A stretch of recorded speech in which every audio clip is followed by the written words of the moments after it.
motherfuckers don't know how to shake shit. And they're called shaken, not scared. We're scared, not shaken this time. I'm nervous.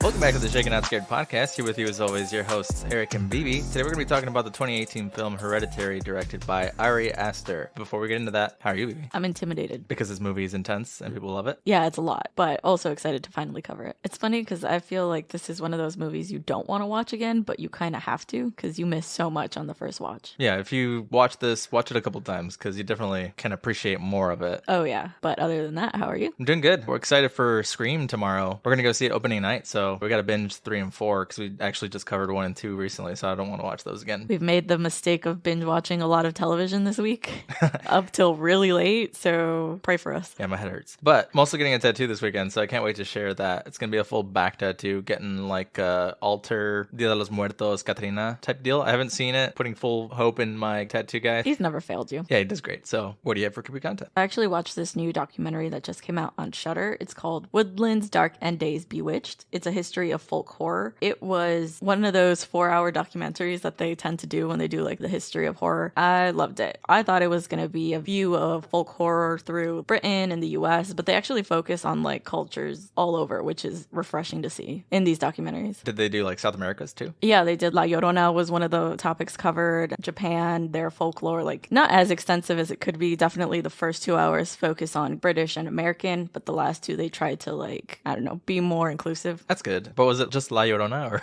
Yeah, that's kind of our biggest folklore. Is it though? Well, that people want to rip off and make movies on. Okay, because I was like, I'm pretty sure there's more to us than La Llorona. La Llorona, yeah. I was thinking like El Chupacabra. That's true. I lied. That is not our biggest folklore. Cucuy. Duendes. Yeah, we have a couple. We're more interesting, okay? Than La Llorona. We have things, creepy things. What about you? What did you watch? We watched The Witcher Season 2. I want to read the books. That's why I wasn't as excited to watch it as you were, because I kind of wanted to see how the books differ, and I already immediately saw changes that I wasn't necessarily too happy with, but without giving too much away, it's kind of good so far. Just certain characters are dead already. I hate when adaptations stray way too far from the source material. We did read the first Witcher, and already one of the first stories wasn't like the books, so yeah. Also interesting that the actor from Game of Thrones was the Beast in the first episode. It doesn't look like no him beard. at all. He does not look like Gimli? No, what's his name? I always want to say Gimli from Lord of the Rings. Everyone's Gimli to you. Yeah, redhead with a beard. Gimli. Tormund Giantsbane, I think, was the character's name. Jon Snow's like BFF. The wildling dude. The wildling, yeah. Yeah, I loved him. I loved him so much, yeah. But that's all I got. What do you have for comfort content? I guess we kind of already mentioned it, but we've been staying up till like 3 a.m. to watch Naruto. Oh my god, it's getting so good. I know we're behind, guys. We get it. But I'm waiting on Vivi to get back to where I was. I was around like episode 2 something. And there's 500 in Shippuden, so we're getting it's a there. lot of work, okay? Yeah.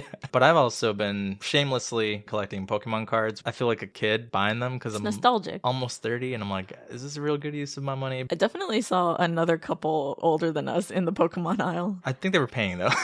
Were they? I'm pretty sure the husband also stopped and was looking at stuff there. So you came up with the drink for today. What do we have? I'm kind of excited about this one. I have no idea how it's going to taste, but I'm calling it the Hail Paimon. Hail Paimon. Hail Paimon. For those of you who have not seen the movie, the demon in the movie is named Paimon. Charlie, the main character, if you don't know, she is allergic to nuts. There is a peanut butter whiskey. My thought process was peanut butter and jelly and chocolate because Charlie is also eating chocolate. I think the only thing we see her eat is chocolate throughout this whole film. Fun fact. Already? Yeah. Apparently chocolate is associated with sin and temptation. It makes sense that Paimon would be eating this most of the movie because it's also chocolate cake, I think, later. Yes, I think there's a chocolate cake called Devil's Food, isn't there? I think so, yeah. That makes sense. So I used chocolate bitters. For fun, we added some edible glitter to kind of mimic the reflection and the light that's following these characters throughout the movie. And it's a shot. So are you ready for this? Yeah, let's go. Cheers. Cheers. That's really good. That does taste like peanut butter and jelly. It does. Aftertaste is heavy on the peanut butter. It tastes like more chocolate and peanut than jelly. Like a chocolate peanut butter cake. I did not think that was going to work. I thought it was going to be nasty. No, it's good. If you like PB&J, I mean, this is the one. I love it. What do you rate it? As far as shots go, I'll give it a 3. I like more sweet stuff. I'm not even a huge fan of peanut butter, so a 3 out of 5. I love peanut butter, so I'm going to give it a 3.5. Wow, and you love it, and all you did was give it a 0.5 more. Well, because it's still sweet. It's strong. No, yeah. It burned. It was like a double shot, wasn't it? It was, because it's equal parts peanut butter whiskey, and I used pomegranate liqueur, but raspberry liqueur might give you another jelly flavor. Or what did we see at Benny's? Razzmatazz. Razzmatazz. Try this, Hail Paimon, and say Hail Paimon before you take it. R.I.P. Charlie. Spoiler alert. On top of this, we wanted to share something that we actually got. Recently, we talked to Salud. They are a new hydration drink mix company. We've always talked on the show about how we like to drink electrolytes and thought we would give them a try. They have horchata flavor, Jamaica flavor. They also have a lime flavor. We're going to try horchata and Jamaica right now. It's supposed to have less sugar than the leading brand of these, and the artwork is super cute because it's a sugar skull. Yeah, I love it. That's actually what called my attention. Do you want to give it a shot? Yeah, hand them over. I'm excited for horchata. I fucking love horchata. I'm nervous for the horchata flavor because it's like so easy to mess up horchata. That's true. Like when you get those at-home powder mixes. Oh yeah, those are terrible. But I am a slut for some Jamaica. Fucking love that shit. That's delicious. Yeah, I really like that. Actually, it doesn't even taste like it's anything but Jamaica. Yeah, I like this way better than other ones we've tried. Definitely gonna put it in order after that. I will definitely be buying some. Because we actually use them a lot when we're like feeling sick, hungover, or drinking podcast. You know, they get use in this house. And for the listener, in case this isn't clear, we're not sponsored by them, so we're not being paid to say that this is good. It's actually good. They just sent us this to try. Oh shit, it actually tastes like horchata. It does. I'm so surprised. Dude, I'm buying more of this. Yeah, I'm buying a whole packet of each. I'm gonna take my words back. The horchata was tastier than I thought it was gonna be. Thanks, Salud, for sending us these samples. If you guys like hydration and immunity drink mixes, definitely try these. We literally swear by these helping hangovers. They really do. Drink them the night of, drink them the morning after. Honestly, just in general, hydrate, but these are good. Are you ready to give me fun facts? I am. Toni Collette, although she might have one of the most memorable performances of this film, didn't want the role in the first place, as she doesn't even like horror and was looking to do more lighthearted films. She changed her mind once she saw the film wasn't typical of the horror genre. It's funny because she was in Krampus, and yeah, I guess Krampus is a horror comedy. I think she had already been in a bunch of other films that were more like dramas, and she's like, I'm tired of crying. But she's so good at it. Specifically thinking of one scene, the pain she shows. She's great at it. Every scene in the house was shot on a soundstage purposely to give the viewer the sense that they were looking at every scene like it's a dollhouse, which you can kind of get from the first scenes. First and last scene. I didn't know that a soundstage had that effect. I know very little about film. Yeah, you just build up each room however you want. You can take the roofs off, the walls off. It's like a TV show set where you could just kind of go between rooms without the problem of walls being in the way. Yeah, you do kind of get that vibe. The scene where Charlie is decapitated was originally going to be more brutal, with several versions of the shot that used squishy-headed puppets and blood that shot everywhere. This scene apparently was Ari Aster's favorite. More brutal? This scene's already like the most memorable of the entire movie. If you look at it closely, though, you don't really get... Here's the thing. I don't look at it closely. I do. You don't get that full brutal effect. It's just like she hits the pole and her head's gone and that's it. But it looks like they were trying to go for some like face-smashing explosion of blood situation, and we didn't get that. Man, the scene is already so shocking. I can't imagine just like full-on gore effect. I do like the less is more in horror. I've always said when you show the monster or the scary thing, it's less scary. This is kind of fucked up, but I wonder which one's more realistic. Because the way that she hits her head on the pole, it's just like an instant thud. You're imagining it's bone hitting wood. You're thinking of a neutral view of the accident. Exactly. Who would be pissed? Has he done anything else after this? Like Hereditary and Midsummer? He is currently working on another film, yeah. Hereditary is his like debut as a director. Isn't that insane? Yeah, he was only known for a couple of shorts before this. Something he had worked on like in his graduate thesis. They were featured in a couple of film festivals that got him started. Damn. What's it like to be this creative? I also saw that this is kind of inspired by something that happened to him when he was younger, that his family had apparently gone through a series of tragedies for a couple of years. He almost felt like someone had put a curse on them. He doesn't ever really say what that was, but he's like, without selling my family out and what we experienced, I kind of felt like I put some of that into this movie. Yikes. Alex Wolff offered to actually slam his face into a desk for the scene in class, but Ari Aster refused to let him. They used a prop desk that had a softer texture, but Wolff recalls the slamming still hurt. He also offered to throw himself out the window. He apparently was method acting for this, so that could have something to do with it. Man, it's so funny because I know Alex Wolff. I don't know if you saw the show on Nickelodeon, the Naked Brothers Band. Yeah. He's that little kid. For him to like be in this super dark horror, it was like, whoa, I saw you be like a little kid actor and now you're like this serious, terrifying actor. Smashing your face in a desk. Yeah. He does a really good job in this. Millie Shapiro, who plays Charlie, actually isn't Charlie. What? She plays Paimon. According to Aster, she was Paimon from the start. I did gather that on our second watch. On like that second viewing, you're like, oh, she's been a demon the whole freaking time.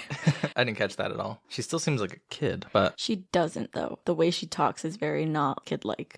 Yeah. Are you ready for for this speed run. No, I didn't prepare at all. 1, 2, 3, go. Okay, so we open on the funeral of the matriarch of the family, the grandmother.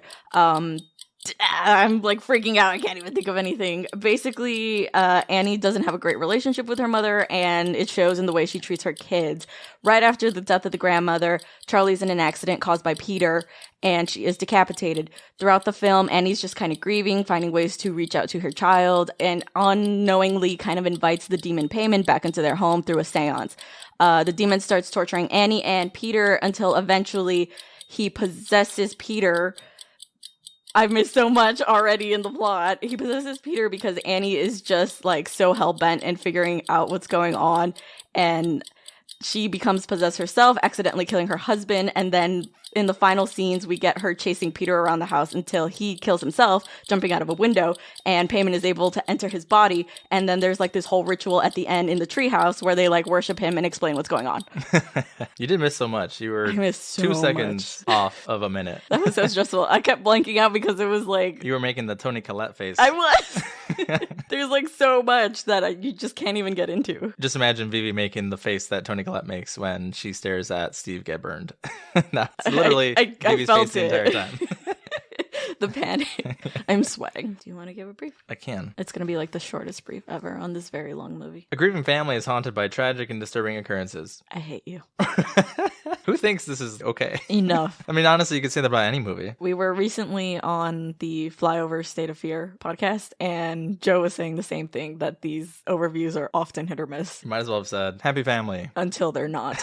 I'm ready to dive into this. Are you Hereditary. so ready? I am so ready. One thing I want to point out right beforehand, the guy who plays Steve, I knew he looked familiar. He is Gabriel Byrne. He is from Stigmata and End of Days, and I remember him so vividly from the movie End of Days with Arnold Schwarzenegger, because he crucifies Arnold, I think. I mean, I watched this movie when I was a kid, but I remember he plays the man, but he's basically like Satan. As a kid, I remember I used to have dreams about this man. I've never seen this movie. We should watch it. I don't even know if it's a horror, but imagine Arnold Schwarzenegger in like an exorcism type movie. Oh, fuck. Yeah. He like pisses on a car, I think. This is from memory, so if I'm wrong...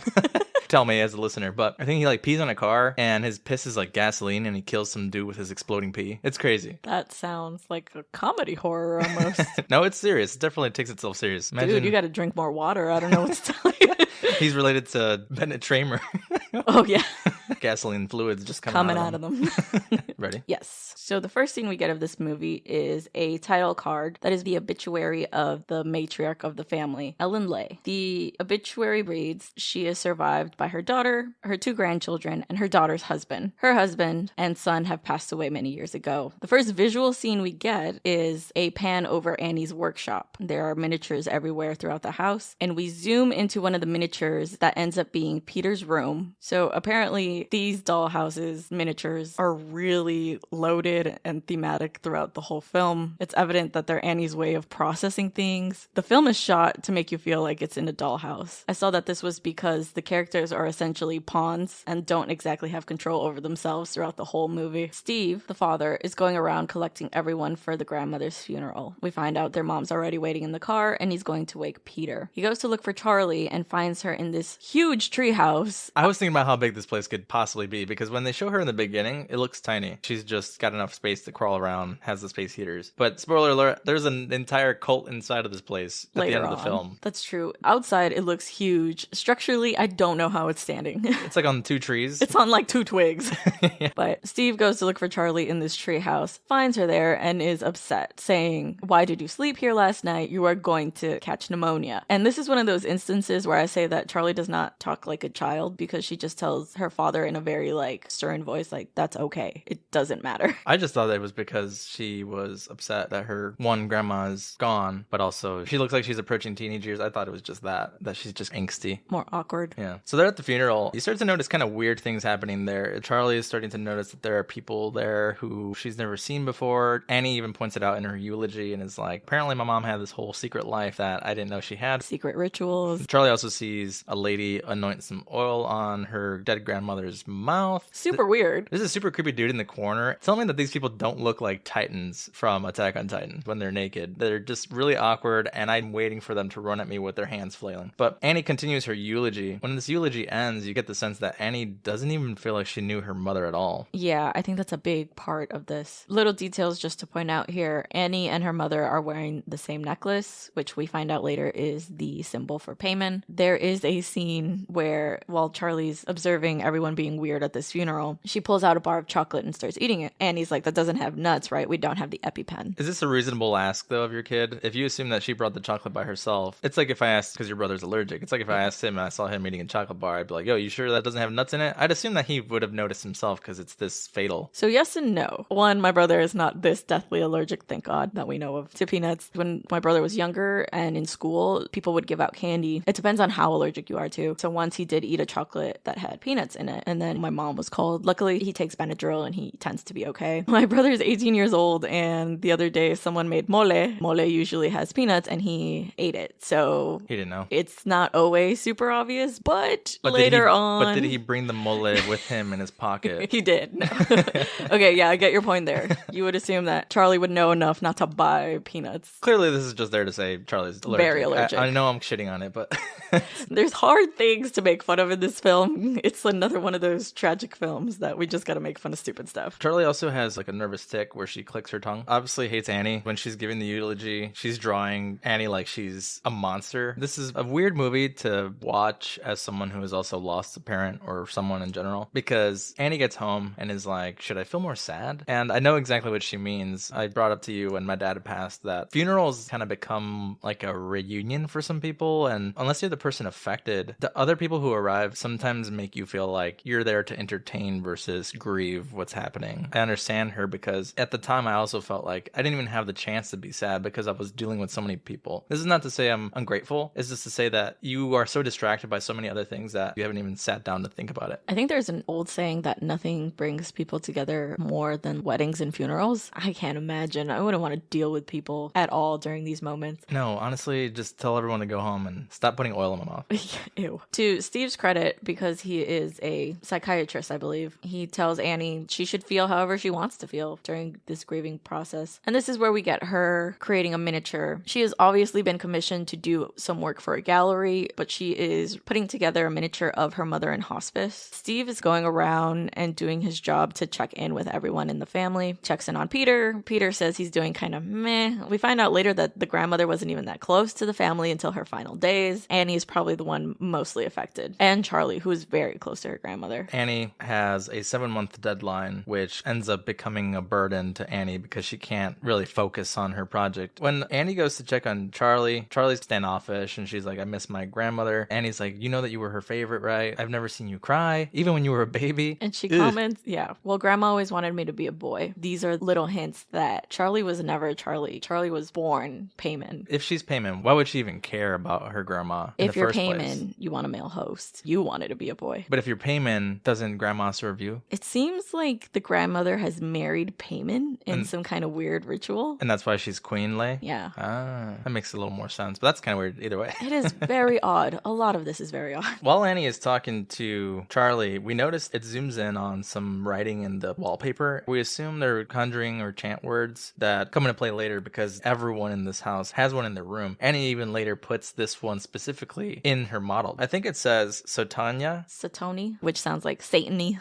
Yeah, it's hard to read depending on how bright your screen is. Oh my god, and that's the thing about watching this film. You have to watch it in the dark or you miss a lot. Oh yeah, you can see a foot here or an arm there or a head. Which is coming up right after this one. Annie is going through her mother's things, goes through a couple photo albums, and finds a book on spiritualism with a note in it from her mother that reads, "My dearest daughter, please forgive me for the things I could not tell you. Don't hate me and don't despair for your losses. It'll be worth it. Our sacrifice will pale next to the rewards." You don't know what the hell this means. Annie doesn't know what this means. She kind of puts down the book upset. She then goes to turn off the light and looks over the room again. We see the figure of her mother standing in the corner. She wasn't decapitated yet, right? No, spoiler alert. Was she alive? Someone just propped her up? No, And when she turned the light off, the body just dropped and fell? That'd be very obvious. I think you'd hear a noise of a body dropping. I feel like it is her spirit. It's right after the funeral. We're led to believe her spirit's still lingering in the house, open to interpretation. Yeah, this movie, until you've watched it all the way through and then watched it for a second time, it can be a different kind of film. Because I thought this was like a haunting film, especially with the dollhouses at play. I thought it's going to be like one of those horror movies where someone's fucking with the dollhouse. Later, Annie's moving her mom throughout the house, and I'm like, this is what's happening. It's obviously not that. When she turns the light back on, she's like, Mom, this is a natural response. You're hoping that, although it's scary, they're still there. Yeah. She looks over at one of the miniatures that she's created and just flips it over in anger. It's depicting the scene that she was talking to Charlie about earlier, where her mother wouldn't even let her feed Charlie, that she's the one that had to do it. And it is a miniature of Annie trying to breastfeed Charlie and then her mother coming in to breastfeed her instead, which I had questions about. In my mind, how does this work? I know there's wet nurses back in like times of the nobles because breastfeeding was seen as like not a thing that noble people did. It's not bougie enough. It's not bougie enough. Not booby enough. It's not.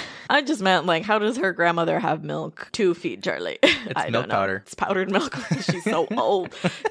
Just kidding. No. I don't know. I don't know how it works. I probably shouldn't have children. I don't know how breastfeeding works. She goes downstairs though and she tells Steve, hey man, I saw something. And he's like, what'd you see? And she's kind of never mind. Just kind of scared myself. Charlie's in class messing with a toy. It's interesting that she's tinkering with toys too. It's almost like her mother. She's also a creative that just figures out life through creating things. And I think if you research Paimon, he's a demon that helps in all ventures that are creative. Yeah, he has the secrets of art. Interesting. That is interesting. What does that even mean? The secrets of art. But anyway, teacher notices, tells her to stop, take her quiz. In that instant, a bird smashes into the window, your favorite. Everyone's spooked in the class. She has no reaction. Charlie takes his moment to look at the scissors, and you see she's up to something. In the next scene, you also see Peter is in class. They mention Heracles and how he was a pawn in the Oracle's premonition that basically said he had no control, and is it more tragic or less tragic? Did you notice that they have this girl answer the question, and she's like, he's hopeless, because like he's hopeless, and like there's no hope, and like the family is hopeless. That's how I talk, actually. So all y'all hear this version of me on the show, that's not actually how I talk. We I talk like this. Yeah, it's funny because she articulates a very good thought in the beginning. She says, it's almost more tragic because they are hopeless and they are unaware that the things they do will not have any effect on their fate. And then she's like, it's like this big ball of just hopeless things. Because they're hopeless. Because they're hopeless. She sounds hopeless saying it. I hate when this happens to me, when you're like, I know what I want to say, and then it just comes out like that. We cut back to Charlie at school. It's recess at this point. Charlie finds the pigeon that has crashed into the school window and proceeds to cut its head off with scissors while eating chocolate. Yum. While she does this and stuffs the contents into her hoodie, she turns around and notices a woman across the street waving at her. Did you notice this was like the lady's only act throughout the whole movie? When you see her naked later, she does the same exact wave. She's just the waving naked lady. Just like the guy. He's the naked smiling guy. How do you audition for this? Get naked and smile. Run like a titan. Oh, you know what? No, you're kind of weird. Just Just stand still. there. Annie's looking up learnings on presumed apparitions. For a second, you think she's looking into stuff because she saw her mom, but she's just putting into one of her models, like a little laptop. She has this crazy magnifying glass to paint all these things. I wonder how much those cost. Probably a lot. We don't have this kind of money. You're not a psychiatrist. I'm not a model maker. We haven't made deals with Paimon. It's just not working out for us. No. She hears Steve come in, goes down to greet him, but notices the door to her mother's room is open. As she peers in, there is a giant triangle in the middle of the room. It's very odd because Annie doesn't say anything about it, so who knows if this was already there when her mother was in that room. Annie makes her way downstairs and asks Steve if he's been in her mother's room. He says no. The next scene is them locking it up for her to feel safer or better about it. Peter shows up, hands the phone to Steve and says, hey, it's a call from the cemetery. And he's like, what? And he's like, don't worry about it. He walks away with the phone. He's like, what do you mean desecrated? Basically finds out that someone has been messing with Annie's mom's grave. He's like, it's only been a week. Because, desecration doesn't happen until like 3 months from now.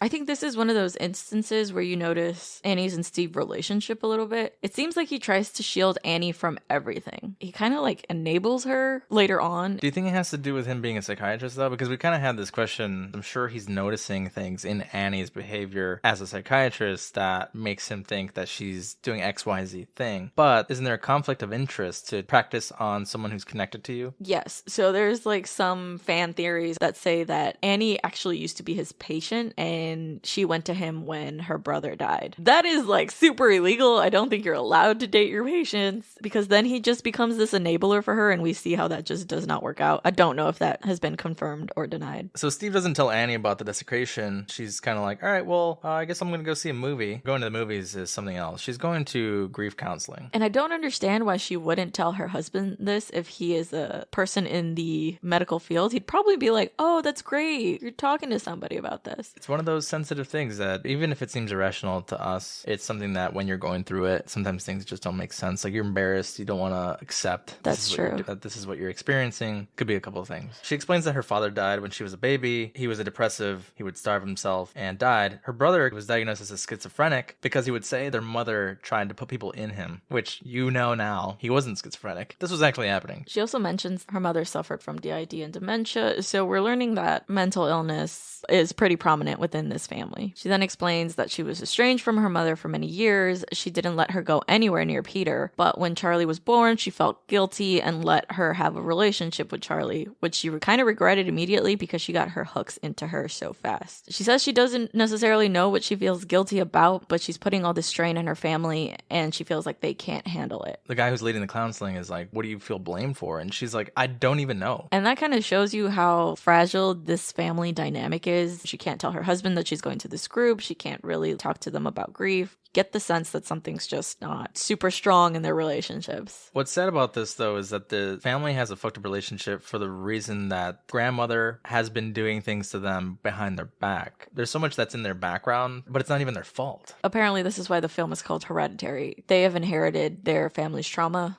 Because I don't even know how to say you inherited your grandma's demons, literally. Because she's trying to put them into you.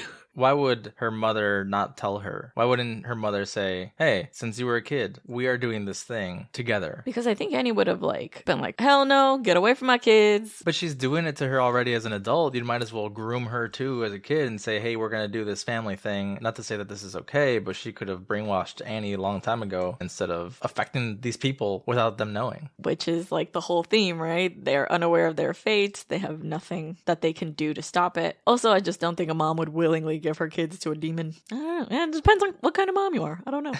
I want to know where the riches come from. Yes, because it's obvious from this story, the mother has already tried to unsuccessfully put Paimon in Charles, her older brother. But it seems like the family is pretty well off. I don't know if that's because of her husband. Again, how much money do you make being a miniature creator and a psychiatrist? Enough to have this giant house in Utah, I guess? She works for this gallery that seems to be kind of prominent in some capacity. Maybe she's making a lot of money from this artwork she does. But then you chalk it up to, was their success because they did well in their careers or because Paimon from the get-go with Leigh's help put them on that path? Yeah, those are my questions. This transition scene, it's one of those that sometimes the scenes just do look like miniatures. It's like the outside of the house. It doesn't look real. I like it though. It's this really cool effect, like the lights got shut off and turned back on. Which does happen more and more throughout the film as events are ramping up. They're like, we don't got time to wait for night or day. At night, Peter is smoking outside his window. You realize that he smokes weed all the time, and you see somebody's watching Peter. Peter gets a text basically telling him that he's invited to this party. I think the text says, bring your dick. Yeah. Which is such a teenage boy way of speaking. Can't leave that at home. Charlie is creating things in her room, messing with trinkets. When a light passes over her, she kind of stops, seems like she feels a little odd, and goes to look at a photo of her and her grandmother. So is this light Paimon, or what is it? Yes, this is supposed to be the spirit of Paimon. But if it's Paimon from the get-go, how does this make sense? I've heard it said that it's his influence as well. Like, he is just manipulating things. Someone also pointed out in this scene, I don't remember where I saw this, but the way that the light passes through her is through her head. Sure, I don't know. Could be a reach. It's already scary without that, but sure. After this, the Archer Gallery is asking Annie for an update through an email. Peter asks to see if he can go to the party tonight. It's this really weird conversation between mom and son where they're both kind of making backhanded, passive-aggressive comments to each other. Yeah, you realize quickly that they don't have a good relationship. They kind of avoid each other. Will they be drinking? And he's like, well, I just told you I'm not going to drink. And she's like, okay, but that's a crock. He's like, we're not old enough to get alcohol. And she's like, that's bullshit. I know teenagers can get alcohol if they want some. Are you going to drink? Yeah, Peter, you're not slick, bro. Charlie's outside barefoot, walking almost like in a trance, holding the bird head in her hand. She's following footsteps. There is a line of footsteps leading to where we later see a woman in a ring of fire on their property. Thought it was the grandma doing that. I didn't know if it was the grandmother spirit or one of the cult members, because they do just show up at this house all the time whenever they want. It was maybe Queen Leigh's, ritual area when she moved in. She told all her friends, come through. Communal living. There's a treehouse outside. They did us the favor. They said it's Charlie's, it's really mine. Damn, there's not even like an accessible entrance for that. It's like just this ladder. Yeah, you just climb up. I'm just saying that it needs to be accessible, and there's a lot of old folks in this cult. But they levitate up. All of them? I don't know. Annie did. They all later just on. Titan run up the stairs? Yes. But back in the workshop with Peter and Annie, Annie basically tells Peter he has to bring his sister if he wants to go to this party. He then goes to look for her to ask her if she wants to come. We guess that he doesn't find her in the house and goes to tell Annie, because we're back outside with Charlie approaching this woman in this ring of fire when Annie yanks her away. It's like, what are you doing outside without socks, a coat, typical mom stuff. And all she says is, I want grandma. And he's like, now you're mad at me, and drags her back into the house. She's like, you're going with Peter to a party tonight. And she's like, no, I'm good. She's like, no, you have no choice. You're going. That's funny because I am also the oldest, and I told Yessie all the time to hang out with us, and she was like, nah, you Like and your this. friends are lame. Yeah, she was like Charlie. But it's decided that they are going to go to this party together. They're driving in the desert. Peter looks pissed It's hard to read his feelings on this. because he's just very like, oh, fuck, with this very done face. He looks in the rearview mirror and just sees Charlie's head laying on the seat. Like when you look in the rearview mirror and you only see like the top of someone's body. That's a scene we get that comes into play later on. And we drive past this post that they linger on for a very long time. It's got the sigil of Paimon. They show up to the party, and Annie is kind of just awkwardly standing behind Peter when Peter approaches this girl who he's seen in class and is like, hey, do you like weed? I have a lot of it. They're like, oh, there's a bong in the other room. He turns around at Charlie and is like, do you want to hang out here? And she's like, no, I want to go with you. He's like, look, they've got cake. One thing to point out at this party, there's a huge emphasis on them cutting walnuts. Aggressively. I've never seen anyone chop nuts this enthusiastically. It's a warning sign against people who are allergic to nuts. They're just like, this is the kind of party where you eat nuts or you go home. I've also, not even in high school, but in my 20s, have been to parties. There is no food at parties. This is rich people parties, okay? We've They- never been to rich people parties. Because, when you host a party, you just want to bake in the kitchen, not in the room like the other teenagers are doing. Peter follows this girl whose name I don't think we ever learn. She enters the room and tells them, hey guys, Peter's got weed. On the laptop, I don't know if you noticed, they're watching a decapitation. I didn't. Yeah, they're watching a guillotine. Why? Foreshadowing. But Oh, also, why are these kids watching this? What I'm saying. yeah, do you watch this at parties? Just people getting decapitated for fun. Isn't there better things to do? Can't you smoke this bong and just chill out for a fucking second? Goddamn. Dude, this kid's hardcore goth. Just watching decapitations. There's a cut to Annie working on one of her models. She's looking intently at a scene of Annie and Steve in bed and her mom in the doorway. Annie is clearly starting to work more on her own grief with her models than even the project that she was working on from the get-go. Clearly doesn't even give a shit about the gallery anymore. But as Peter is smoking with the rest of these kids, Charlie did eventually go get a piece of chocolate cake. At first, you can't really tell that anything's wrong, but as the party is going on, she is coughing, having difficulty breathing. You feel really bad. This is so scary. She eventually does go to Peter, and he notices immediately that she does not feel okay. She starts to tell him that she can't breathe, that her throat feels like it's getting bigger. Peter then immediately carries her out into the car to try to drive her to the hospital. Why didn't you call an ambulance, Peter? Yeah, that was my thought watching this. I get that you're at a party with a bunch of things that teenagers are not supposed to be doing, but... Decapitation videos? Yeah, that's the first one they're going to get arrested for. But the logical response is, hopefully, again, I don't know how Utah is, an ambulance with an EpiPen would get to you much faster than you can get to a hospital. Hopefully. You assume he's a kid, he doesn't know, he's panicking. His sister's fucked, he's gonna get yelled at by his mom. This is a thing that you probably think of as a kid. Surely enough, Charlie is wheezing and choking in the background, grasping at her neck like something is restricting her from breathing. Peter yells back, don't worry, we're gonna get to the hospital. ASAP, he's flooring it. He's going 80, 90. In an instant, there's a deer on the road. He swerves to the right while Charlie is lowering the window and sticks her head out, trying to breathe, gasp for air, and instantly hits a pole. The car stops. It's silent. Oh man, this scene. I remember when I first saw this scene, it stuck with me for like a week. It was made even more terrifying because, like I mentioned earlier, my brother is also allergic to nuts, and I'm just like, carry an EpiPen at all fucking times. Oh my god. Child lock the windows. Yeah, like my dad used to do to us all the time at 30 years old. But Peter just sits there, staring forward, both hands on the wheel, Shocked. trembling. He tries to look in the rearview mirror, stops himself, looks forward. You can see tears coming down his face. He whispers, okay, you're okay? Tries to look back up at the rearview mirror, doesn't do it again. Exhales and then drives off. this scene, man, I feel like this is the scene that made this movie because up until this point, it was a pretty slow burn. We've pointed out all the little details going back on our second, third watch, right? But when you first watch it, you're kind of just like, okay, what's going on? What's going on? Oh, shit. What?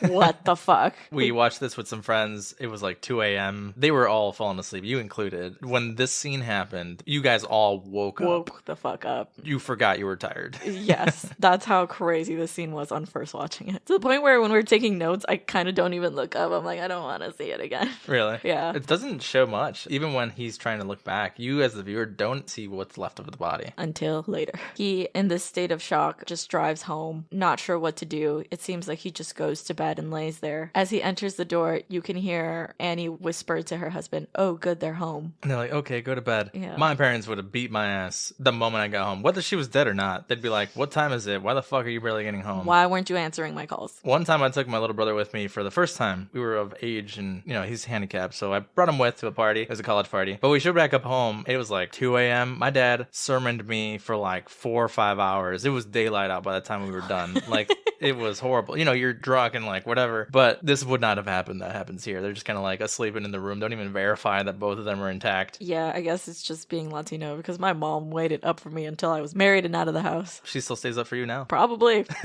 That being said, I am gonna be this mom. The one that says fucking figure it out? No, Oh. I'm gonna be the one like, where are you? Fuck you going to a high school party for? Flame. So we say. You thought we wouldn't notice the weed, but we did. It's ours. Give it back.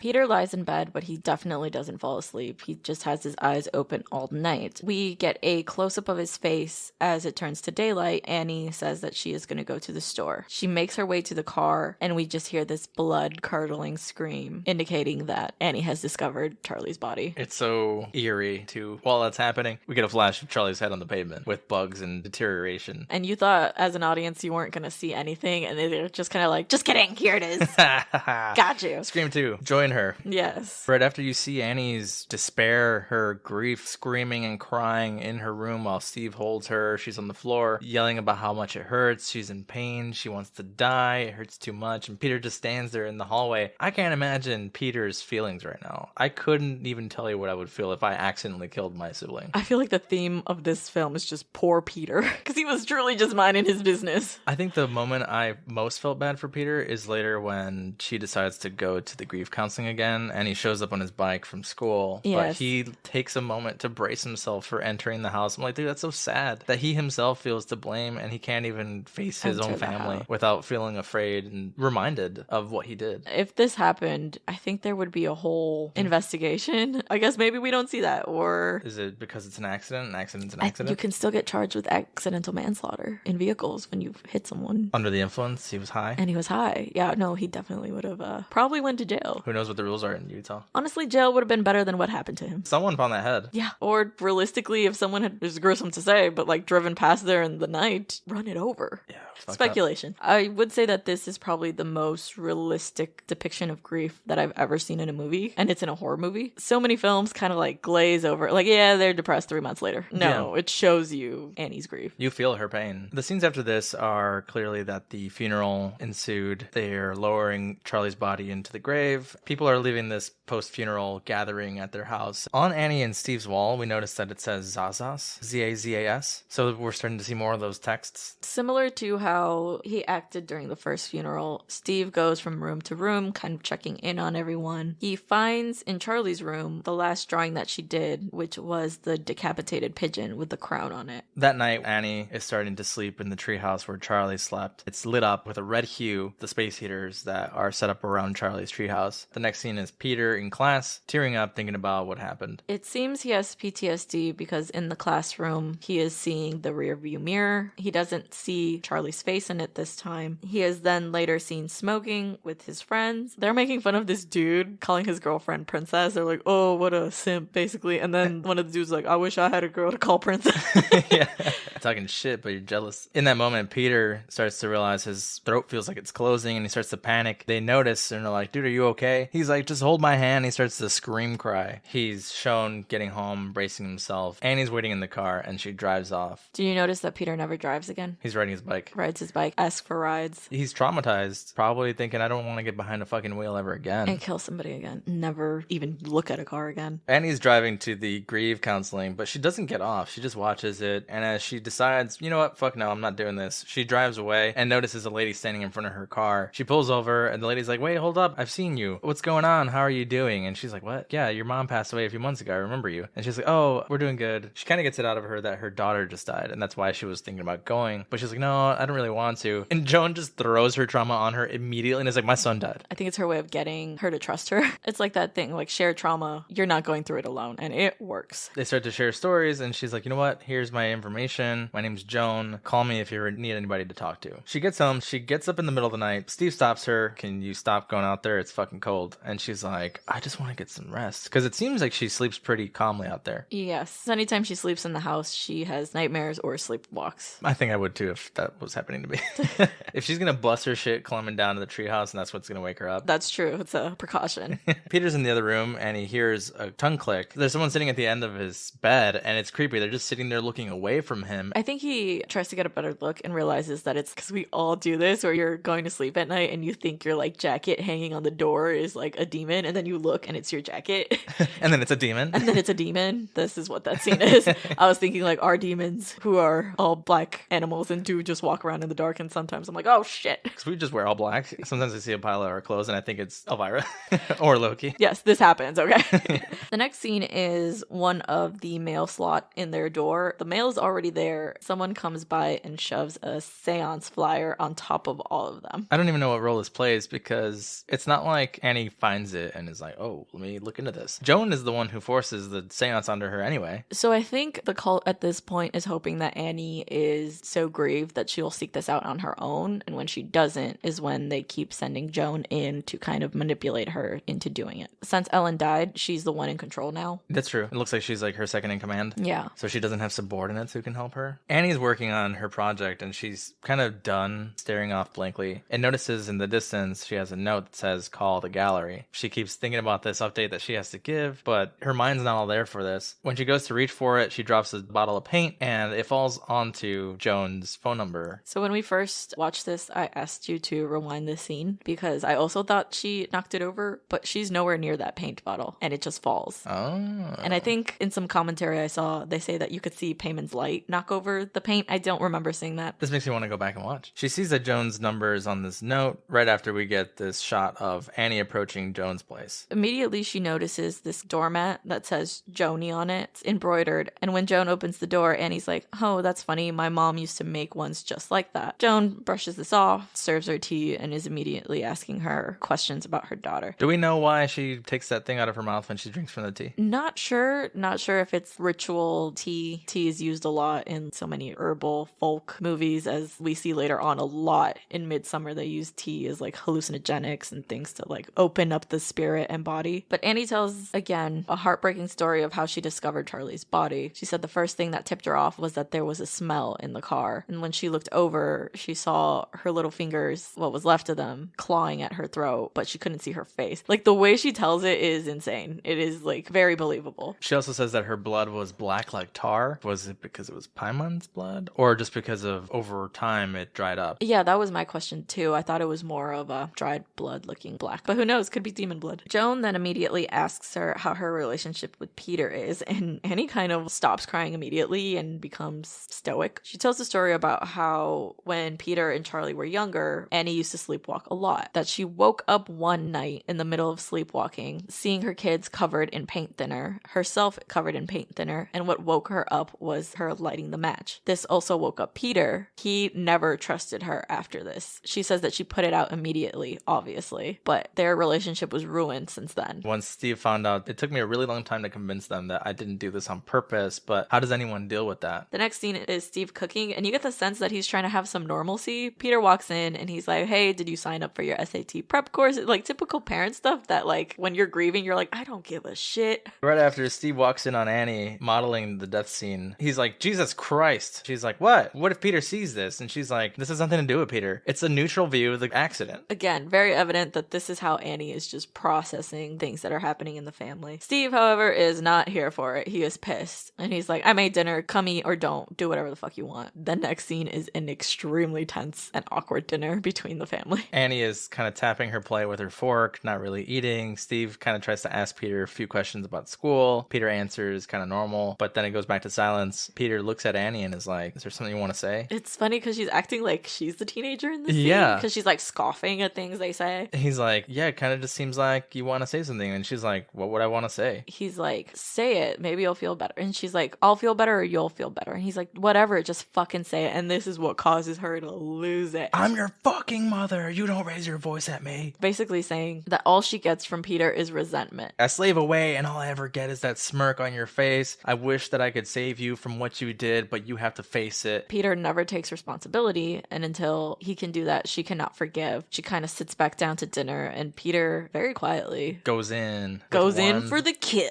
sentence. Because while I would say Annie's making some good points, I feel like she's also missing the mark. She also isn't accepting responsibility, which is what Peter throws in her face. He says, what about you, Mom? Charlie didn't even want to go to the party. This is the scene where I would say that Steve protects Annie more than anyone else in the household. He let her have her little blow up. Once it gets too real for her, immediately he's like, enough, we're done, we're not doing this. I think he sees her as very fragile emotionally. That's interesting though, because I feel like later he just switches and is protecting Peter more. When he realizes how bad it is. But he's part of the reason it got to this. Yeah, I mean, if he's got the power in his profession to recognize that something is happening, I think he'd have done it long ago. And that's why I find this part where he stops this conversation interesting, because I think it's a conversation that needs to happen. Maybe not with them screaming at each other, but clearly it's things they need to say to each other. One of the things she says that I thought was important is that she points out that Charlie's death was such a waste. You would have thought they would have brought them closer, but it didn't. It's an odd choice for her to say, because she visibly saw Peter afraid to get into the house and she just drives off and doesn't acknowledge it. Like, he clearly regrets it. He's clearly affected by this too. She's not alone. What I don't like about when people pass away is comparing one's grief over another. And this is coming firsthand, but it's easy to say, oh, well, it was my dad and not yours, my brother or my cousin or my friend, and think that you are affected more or less than someone else. Everyone else lost someone. We're all going to deal with it a different way. It kind of sucks to try to throw that into each other's faces. It's not like Peter wanted to kill Charlie. Yeah, I think you hit the nail on the head. They're just trying to compare whose grief is worse or whose guilt is worse, because they're both responsible to some extent. Steve lost someone too, and Steve's not out here just throwing it in their faces. Not to say that Steve's the best example, because I think he definitely needs to grieve better than he's doing, but I think Steve's trying to be the problem solver, the keep the peace person, and is not grieving himself. We do see his not healthy coping mechanisms, because he is drinking at work, taking pills to press it down and not feel it, I believe. Interesting. Annie leaves. She's upset that Peter went for the kill, and she's like, fine. Steve tries to make dinner normal again and reaches over to Peter, who's weeping. He kind of goes back to his plate, starts to try to cut his meal, but you can tell he's like, fuck, this is not enough. The next scene we get is Annie working. She makes a run to the store. In the parking lot on her way out, she runs into Joan. Joan is incredibly excited. So happy to see you. Oh my god, how have you been? And immediately tells her about a seance that she participated in. There was people there who were skeptics, and they were changed by what they saw. What a reintroduction too. Like, hey, I haven't seen you in forever. You want to talk about how I talked to my dead grandkid at some medium's house? Right off the bat. Annie's not buying it. She's very skeptical. She's kind of laughing at the things she said. But Joan is very convincing. She's like, no, I know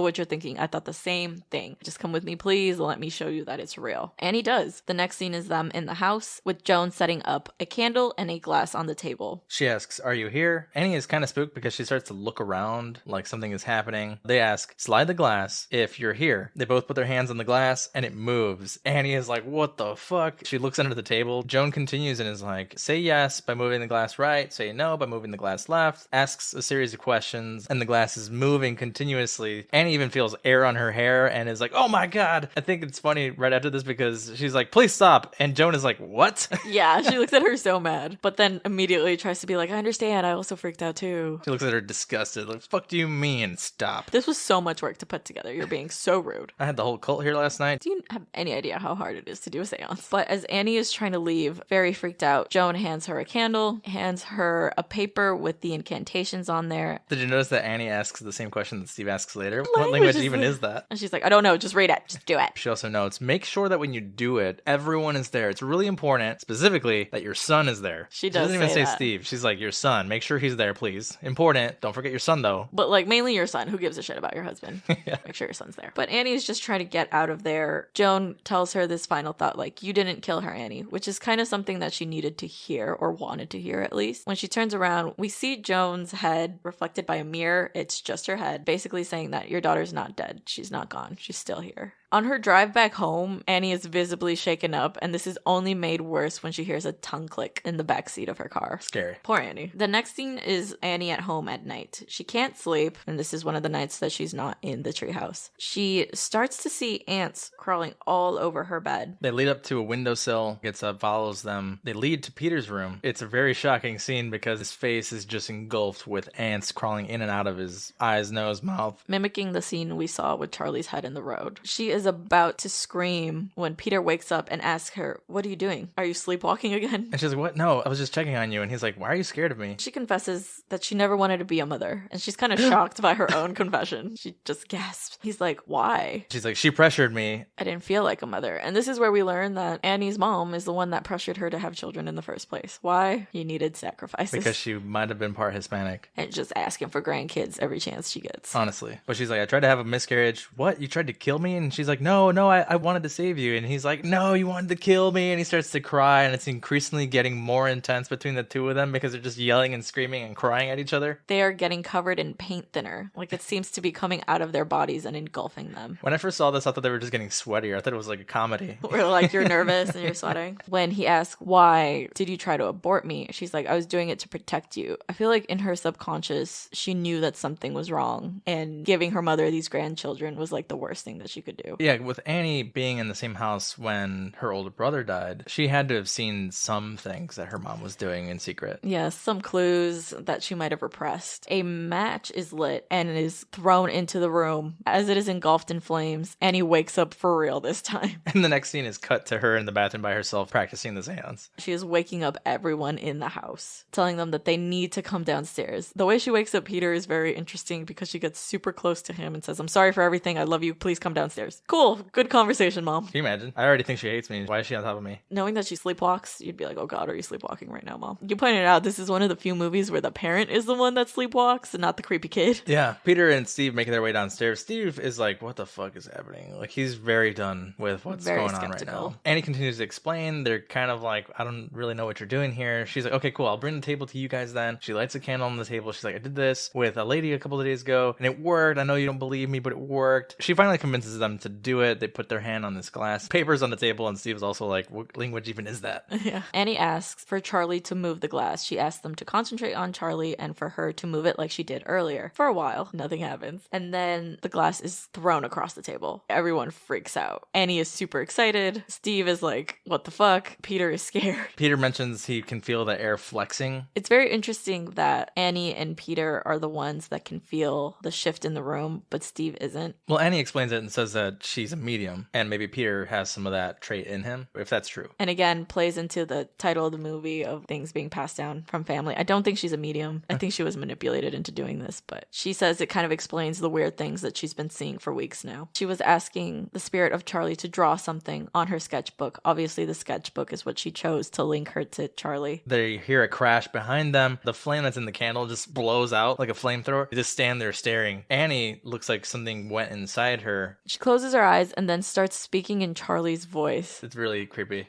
It's a weird, like, double voice demon thing. What's going on? Where am I? Why is Peter scared? What's happening? Where's Mom? Peter is freaking the fuck out. Steve, doing some quick thinking, just throws water over Annie, and it seems to help. Annie snaps out of it, and she stares at Peter, and Peter is crying his eyes out. Being comforted by Steve, and he is just done. I don't know how he could see this as a psychotic break, though, because clearly he saw all these things. He also checked under the table. Yeah. The next thing we get is their bedroom, I think, and it says Lift Toch Pandemonium on the wall. Maybe these are like steps in the ritual. Pandemonium being chaos. I don't know if you ever heard of when you play Ouija, allegedly one of the most common things that is spelled out is Zaza. That was used to inspire then Pazuzu, the demon. I didn't know that. Yeah. I listened to an episode on the history of Ouija, and it's interesting because the use of Ouija is like correlated with great loss. So like during plagues, wars is when their popularity spikes. snakes. People were trying to conjure up They're dead loved ones. Dead loved ones. So sad.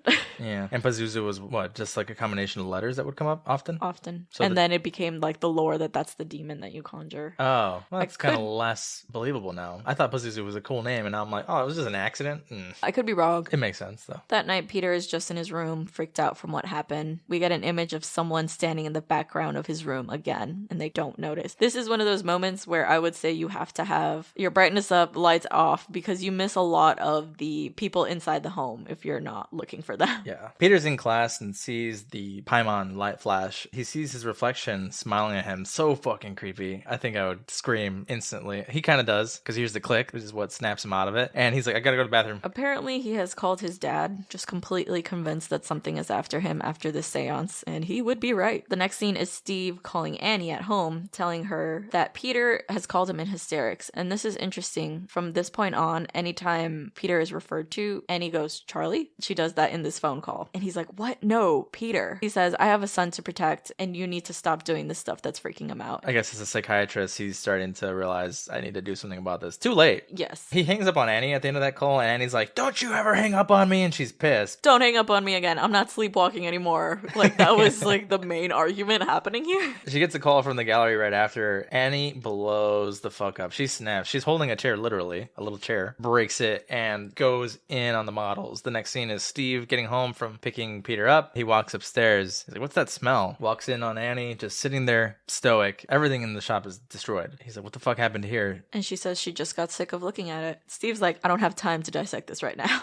He decides to sleep on the sofa. Yeah, taking a bunch of pills and his nightcap and just going to sleep. We see a final miniature that I asked you about. I couldn't tell who it was, but it's another decapitated miniature in a bed. I didn't know if it was meant to be Peter or Charlie. If you know, please tweet us. Couldn't figure this one out. Yeah. Annie suddenly starts to hear scribbling and finds the book in Charlie's room, drawing the face of Peter over and over. With its eyes gouged out. Peter sees Charlie in the corner of his room in the middle of the night. Her head just droops down, rolls out of the shadows, and turns into a ball. We also hear another tongue click. Their dog, which we haven't really touched on this entire time, is at the door growling and barking in his direction, and Peter's like, what the heck are you growling at? Immediately some hands come out from behind his bed. His bed's against the wall, so his argument against Annie after this, it doesn't really make sense. But the hands are coming out of behind the wall and start to choke him, and he starts to panic and scream, and Annie runs in and is like, what the heck's going on? The hands stop doing this in the moment that Annie walks in. But Peter's like, you tried to choke me, you're trying to kill me. Try to rip my head off. Annie's like, what the fuck are you talking about? He's like, you came up from behind my bed and you tried to kill me. It's like, dude, that doesn't even make sense. She's like, I came in here because I heard you screaming. But she basically says she understands what's going on and she's going to take care of it. She's not going to let anything happen to him. She's like, don't tell your dad, but I'm going to take care of this. I'm going to fix this. Don't tell your dad because he's probably going to believe you. Yeah, not a good look. She then runs downstairs with Charlie's sketchbook. She throws the book in the fire. Her arm lights up slowly as the book starts to catch fire on an edge. She's just standing there with the fire on her arm until she realizes, oh fuck, I need to put this out. She starts trying to put it out on her arm, notices that it's not working. She pulls the book out of the fire, starts to boot it down, and the fire on her arm disappears. And it's evident after this seance, whatever she invited in is now connected to her and connected to this sketchbook. To Annie, this is the classic, I conjured up something I didn't know what I was messing with, now I need to fix it. She's following horror movie rules. She tries to go back to Joan's place to fix it, but as she's knocking on Joan's door, the camera zooms out away from the door. The sigil of Paimon is all over this apartment. Something you didn't really see in the scenes before this. It's like a secret room of demon worship in her house. You see a table covered in relics, a lot of the things that Charlie had earlier. That toy that's on the table is the same exact one that Charlie had. There's also a picture of Peter on the table and candles all over. Speaking of Peter, we jump to him at school in the courtyard eating lunch. He's sitting by himself, and across the street, Joan is screaming at him. He's the only one who can hear it too, because he's looking around like, doesn't no one else notice this lady just screaming at me from across the parking lot? And apparently they don't. Joan is yelling, I expel you, Peter. Get out. I expel you. Back home, Annie is going through her mom's stuff again. She realizes that there's a book that says Invocations, and it has a bookmarked page with King Paimon. The gist of the excerpt about King Paimon basically says that Paimon possesses the most vulnerable host, in this case, possibly Peter, possibly Annie. I think we kind of disagreed on who at this point. When the ritual is complete, Paimon's locked into the ordained host. Once locked in, a new ritual is required to unlock the possession. He covets a male body. It also says his hosts have varied in the past. Apparently this was Ari Aster's addition to the character. Okay, so it wasn't that he always has to be male. Right, because there is a note in the book that says he has the face of a woman. The whole coveting a male thing was his creative addition to it. Okay. The drawing of Paimon is also interesting. He is wearing a crown. In parentheses, it says God of Mischief. He's Loki. He's Loki.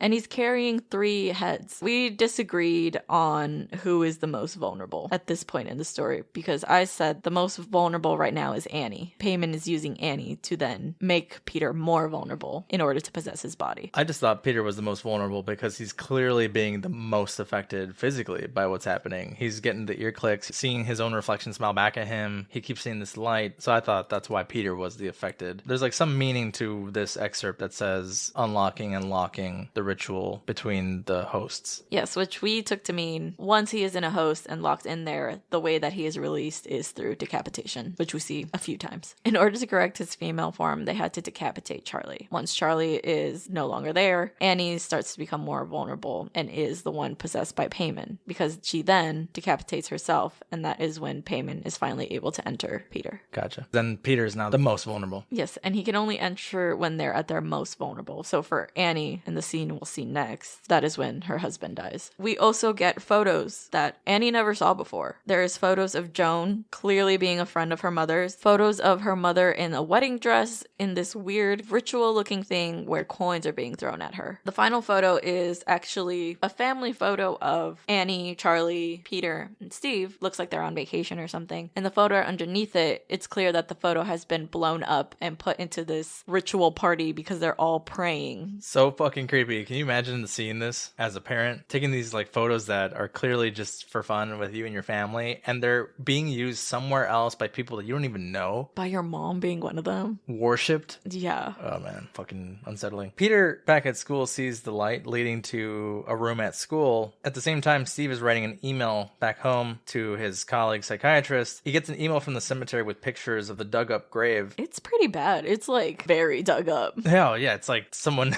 brought a bulldozer. It is. It's not subtle. No. Annie is walking around with this photo album. Clearly she plans to show Steve when he gets home. I'm guessing the smell is what finally attracts her to the attic. As she opens the door, a shit ton of bugs come out. Always a good sign. I would have stopped at that point. I would have been like, nope, I'm gonna wait for my husband to come back home because I'm not going up there. She climbs up the stairs to the attic. She notices there is a body in the corner with a small candle between its legs. She goes over to look at it, and it's a decapitated body. Above it, there's the sigil of Paimon in blood. The body is also like blackened, clearly decaying, and Annie just turns around to throw up. She presumably leaves the entire house. We see her standing outside in the rain near the treehouse. It's like she doesn't want to go back into the house with the body. At this point, Peter's in class, and he hears the clicking of the tongue. His hand immediately goes up in this contorted fashion. The teacher's like, Peter, do you have a question? And they all look at Peter and they're like, wait, Peter, are you okay? Peter's face is twisted in a way that the right side of his face is lifted up. He looks frozen. He looks like he can't even breathe, choking and gurgling. And his douchebag friend's like, Peter, what are you doing, man?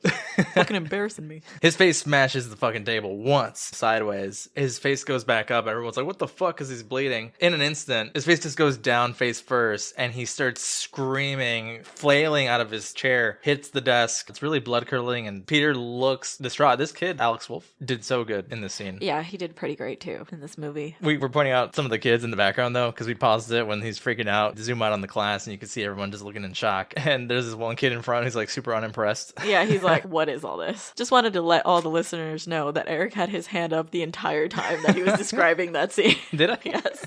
Contorted. Steve is picking up Peter from school. He's all bandaged up. His nose is, at least. He is in the car and he is looking back at Peter, again, mimicking the scene that we've seen a couple times now where someone looks in the rear view mirror to see the person behind them and just sees their head. This is the moment too where we see Steve kind of release himself. He's at a red light and he just starts crying at the steering wheel. Annie approaches the truck as he's arriving. She's like, who did this to him? And when he's like, himself apparently, he's like, grab his legs. And she does. Like, she waits a little bit. They at least get him into bed first. Annie finally shows Steve, you need to go to the attic. I need to show you what I found. My mom's dead body's up there. And he's like, of course. Yeah. Of course your mom's dead body's up there. And she's like, you have to see what else I found. And he's like, oh, what? Because there's more things up there with your mom's dead body? It's not funny, but it's funny. Yeah. He finally decides to fucking do it. He opens the door, the flies come out, and he's like, oh, what the hell? He climbs up. Annie goes and starts kind of stoking the fire, puts some paper in there because she wants to burn the book. You hear Steve in the background go, oh! Just screams. This is so so funny because I was expecting like the classic trope in horror movies where he goes to check and there's nothing there. That's what I meant about him being a throwaway character. That's exactly what you expect. But the fact that he sees it immediately, you're like, oh shit, this is different. This is real. This is actually happening to all of them. Oh, his scream is funny. He makes his way downstairs to meet Annie, but he immediately starts accusing her. He's like, you did this while you were lying about going to the movies. I was trying to protect you from whoever desecrated your mom's grave, but it was you the whole time. Annie, in a desperate plea, is like, no, you have to listen to me. It's the longest plea. She's begging for a long time. Please, please, please, please. Steve's not saying a word. He's literally just there listening to Annie. Essentially, she's telling him that she believes Peter is in danger, and the only way to solve this is to burn the book, because she unknowingly brought something into the house that's gonna harm Peter. This much she's sure of. The only way to fix it is to sacrifice herself with the book. She's like, I can't do it myself. You need to help me save our family. She douses the sketchbook in paint thinner, and in this very sad moment, very honest, she says, you are the love of my life. Go kill me, basically. Yeah, I mean, she's saying her goodbyes. He goes in the direction of the fireplace. He turns around, looks at her, and he's like, I can't do this anymore. It's not helpful. You realize in this moment that Steve's putting on the psychiatrist's hat. You need to get help. I need to call the cops. Annie runs at him, grabs the book, and just throws the book in the fire. Steve bursts into flames. So unexpected. You're so ready for Annie to be the one that bursts into flames. Annie stares and, in a face of shock, just goes catatonic. And I think it was like one of those beautifully timed moments because you could tell she was about to like scream her head off. But in that moment, the light passes over her and she's in a trance. This is when shit just goes from crazy to crazier to crazier. Calmly, though. Calmly. I don't know if I would say calmly. We're in Peter's room. He's obviously in pain because he just woke up from having been bandaged up. He sees the light on in the treehouse, looks around. Annie is in the top right corner of the screen, hanging from the ceiling. Zooms in on Peter, and when he turns to the right, she looks like she's swimming away out the door of his bedroom. Silently. It's funny. It's like a Spider-Man crawl, but looks more like she's swimming. She's doggy paddling. It was terrifying, though. When I first saw this, I was like, no, I don't like that. He walks out of his room. He hears a bang. He goes around closing doors. He's clearly scared. He makes his way downstairs, sees his dad's dead, charred body. He sees the ring on the finger. And in the background, again, you see Annie's character on the ceiling just waiting. Just hanging from there. He kind of doesn't have time to react because he immediately hears the creak of wood behind him. It's the smiling, creepy Titan guy from the funeral. Only he is in the home, creepily smiling, and completely naked. Disgusting. Just not saying anything in your home. Peter doesn't have time to process this because he hears another sound coming from directly in front of him. Annie runs out of the shadows. She chases him up into the attic. He closed the door behind him and is yelling, Mommy, please, I'm sorry. Mommy, stop doing this. What are you doing? You're scaring me. Dude, Annie's form banging her head on that door is so creepy. She's just smashing it over and over and over and over and over and over so fast. It is a terrifying scene. Everything from here on out is a terrifying scene. Peter has locked the door and kind of stands up in the attic, not noticing that there is a woman standing behind him, naked as well. Pans around the room and sees a ton of candles. He finally settles on the corner where his grandmother was, and instead there is a photo of him with his eyes gouged out. He hears a very strange noise coming from above him. We assume that the people let Annie in. She has maybe like wire and is cutting her neck with both hands slowly. And she is deadpan. She is going faster and faster and faster, and the sound is what you hear more than like any soundtrack. It's gritty. It's and she speeds up. Peter looks down and sees 3 naked people just standing there. One of them is that lady from earlier just waving. Just waving. And he's like, ah! And just throws himself out the window. Sallies himself out the window. Good thinking. Anytime anyone throws themselves out a window like this, it's performing a Sally. While Peter is lying there on the ground, the sawing that Annie is doing has finally stopped, and we just hear a thud, which is her head rolling on the floor. I saw somewhere that if you watch the scene closely, you could see this shadow, this dark shadow, leave Peter's body, and it's interpreted as his soul leaving his body. He died. But what we see is the light of Paimon slowly floating down and entering Peter's body. Peter lifts his head, notices Annie's body levitates towards the treehouse. As he stares blankly, a tongue click happens, so we know it's Charlie. Peter walks towards the treehouse. As he walks there, the music kicks in, this iconic Hereditary music.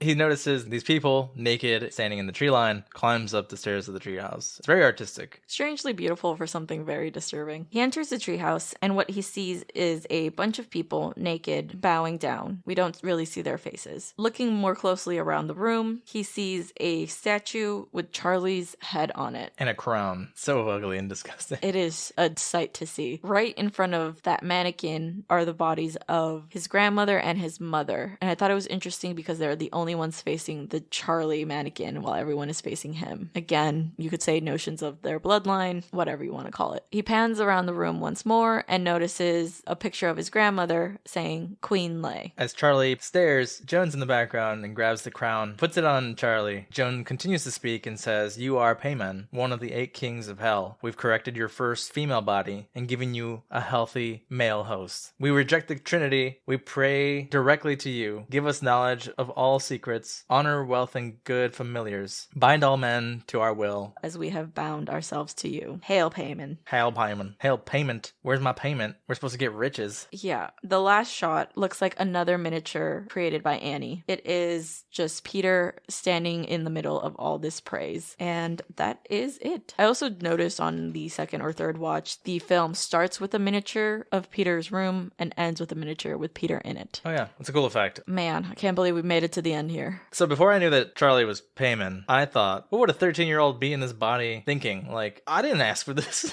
I didn't want any of this, thanks. But no, I think you are meant to interpret that Charlie has never been Charlie. I want to know what comes next. That's what I was thinking. How do you explain away all the death around you? Literally, you accidentally killed your sister. Your dad is charred to a crisp in your living room. Your mom is now also decapitated. Like, how do you explain this? Is the point to the viewer's discretion to say that after this, the world was taken over by Paimon and his people? I don't know, because he is one of the 8 kings of hell, so who knows how much power he possesses, because then Charlie has no expression at all while being worshipped or looking at the things going on around him. Because he didn't ask for this.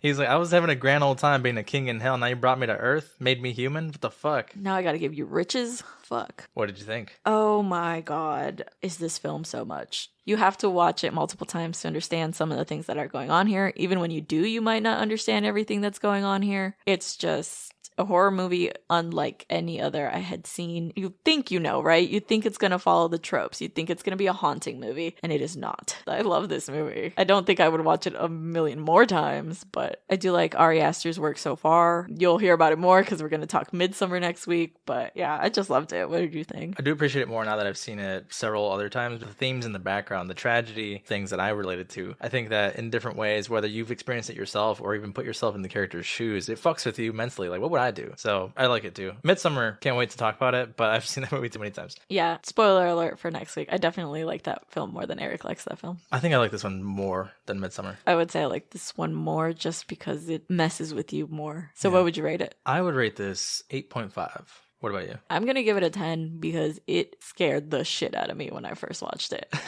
I'm telling you, that scene of Charlie stuck with me for a week. Like, I watched it through my fingers when... You did. When Annie cuts off her own head. I was like... You missed, like, the whole last 30 minutes of that movie because you were watching it with your hands up on your face. Exactly. That's what I mean. I have to watch it again because I missed a lot watching through my fingers. I think you got up for the bathroom, too, and watched from the corner. And I was like, is it safe to come in the room? I know you like horror, but I remember seeing you and being like, wait, so you are a scaredy cat. Well, that's what I mean. That's the first time a film has made me feel that afraid in a really, really long time. For me, it's a 10. Awesome. Just on scare factor alone. So as emotionally traumatic as that was, do you think Loki felt the same way? Yes, because he got really scared when he heard Annie screaming. He did. He was like, oh no, I don't like that. You want to tell us about it, Loki? Sounds good. We're going to keep watching depressing movies. I'm sorry. We hope you don't have to wail in tragedy like that anytime soon. To be fair, he thinks Elvira living here is a tragedy. He really does. You could definitely tell his demeanor is a little sadder now that she's here.